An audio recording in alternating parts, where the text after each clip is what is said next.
Iya Pak. Saksi Pak yang diperiksa hari ini berapa orang Pak? Hari ini rencana 10 saksi. Tadi sudah 5. Kapasitasnya Pak? Kapasitasnya 1 saksi yang ada di BAP yang tidak mau dihadirkan oleh JPU, kami coba perjuangan untuk hadir. Kemudian yang 4 saksi fakta yang tidak pernah diperiksa di penyidik. Jadi saksi fakta adalah saksi yang melihat, mendengar dan mengalami peristiwa yang diceritakan itu. Jadi dari keterangan saksi yang pertama yang ada di BAP mengatakan, ini yang paling penting, soal WA ancaman.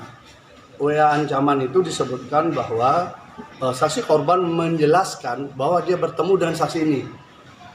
Lalu dia menunjukkan WA itu kemudian atas saran orang ini menyuruh untuk mengikuti saja perintah. Tadi ditanyakan peristiwa itu tidak pernah ada. Jadi namanya murni 100% dicatut. Jadi peristiwa WA itu tidak ada dan sampai sekarang sidang pun WA itu tidak pernah muncul menjadi alat bukti. Walaupun ada HP, ada apa disita, tetapi bukti WA ancaman itu tidak ada sampai sekarang. Ini maksudnya WA ancaman? WA ancaman yang katanya kalau tidak datang kamu akan menyesal seumur hidup gitu. Jadi dari Mas Beki katanya kirim WA kepada korban, kalau kamu tidak datang malam ini kamu akan menyesal seumur hidup. Nah WA ini katanya diberikan pada saksi. Ini ada aku dapat WA ini gimana? Lalu saksi ini konon menurut cerita korban bahwa menyuruh untuk datang saja. Lalu kemudian datanglah temannya menjemput naik sepeda motor. Lalu ketemu dengan saksi yang lain yang juga sudah membantah. Jadi dari peristiwa yang kedua, itu dari peristiwa WA itu, dari 3 nama yang disebutkan di dalam dakwaan, 2 sudah membantah bahwa fakta itu tidak pernah ada. Saksi fakta loh ya, tidak pernah ada.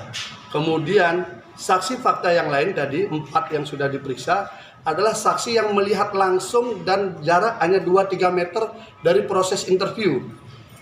Baik interview saksi yang pertama, kedua, ketiga. Waktu interview itu termasuk korban. Korban adalah di interview yang ketiga. Keempat-empatnya ini adalah saksi. Termasuk yang sempat mengambil foto korban ketika membantu terapi. Dan kemudian ada 1 saksi sedang mengajari yang bersangkutan. Itu pas ada di video dan ada di foto.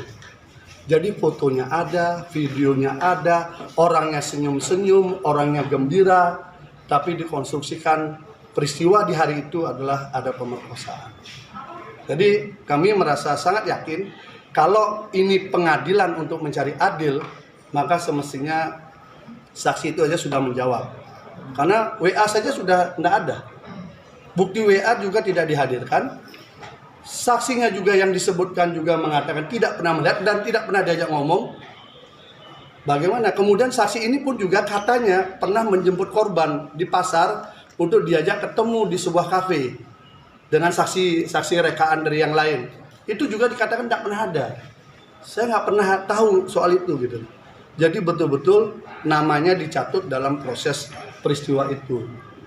Dan siap juga sumpah membahala. Saya tanyakan, kalau diadu siap nggak? Siap. Nah kalau begitu sudah saksi-saksi yang ada, silahkan nanti kita lihat apakah ini pengadilan atau ini penghakiman tempat ini. Karena kami sudah berjuang membuka kotak Pandora tentang rekayasa yang begitu masif, begitu nyata dan terukur dari alat-alat bukti. Jadi saksi fakta ini tidak pernah diperiksa oleh penyidik. Penyidik mayoritas memeriksa saksi testimonium de auditu, saksi yang mendengar dari cerita orang. Saksi gosip itu ya? Yang istilah saya dalam bahasa milenial, ini saksi gosip yang dihadirkan di persidangan. Dia tahu banyak segala hal, tapi dia tidak melihat, tidak mendengar. Bahkan ada yang tinggal di Pati, ada tinggal di Kudus, ada tinggal di Kerawang, ada tinggal di Lampung. Waktu hari peristiwa.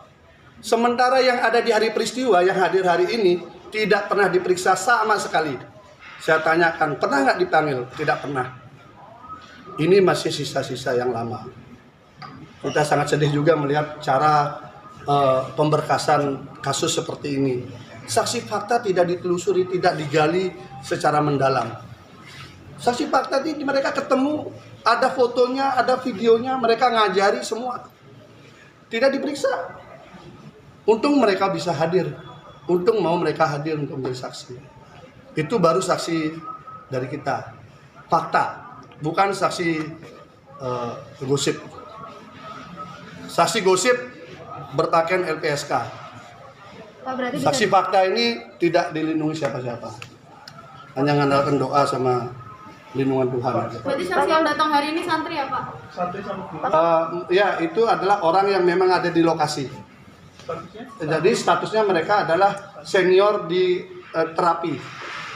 Sama kayak yang kemarin. Ada juga yang sudah bekerja di tempat lain ya. Ada juga yang bekerja di tempat lain. Dia programmer tempat lain dan sudah tamat juga. Itu namanya yang dicatut.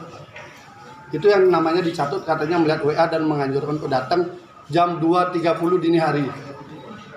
Ya kalau dalam cerita fiksi memang menyeramkan kisahnya. Tapi yang namanya fiksi kembali lagi ya fiksi, bukan fakta. Mas Beki kenapa Pak. datang hari